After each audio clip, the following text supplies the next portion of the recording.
Okay guys, I'm gonna be a little bit brash, but it is important. So if nobody's told you, I'm telling you now. Transmission must be aligned to the back of the engine by hand, not drawn to the engine with the bolts.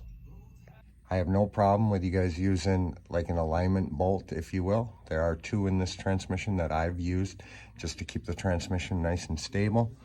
And make sure that you're checking that pad. If you don't have anything to measure with, 125 thousandths is an 1/8 inch. So take an 1/8 inch drill bit, put it up on the flywheel, and check your clearance. This one looks mint. Brackets are in the right place. None of the wiring harness is pinched.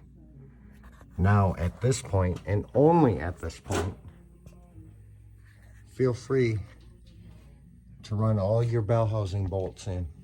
Because the possible outcomes of not doing the things I have described, pinching a wiring harness, not having the converter installed all the way, and you could potentially shove that converter right through the back of the pump. Now you're going to be buying another converter, somebody's going to have to build you a pump, so on and so forth. Those are the worst case scenarios. Minor things, you may have to take some Scotch-Brite and go after the dowels to get the corrosion off.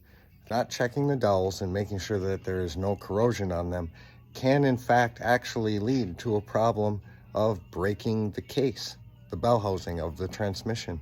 If you use the bolts to draw it to the back of the engine, it being the transmission, you can run the risk of breaking the bell housing on the transmission.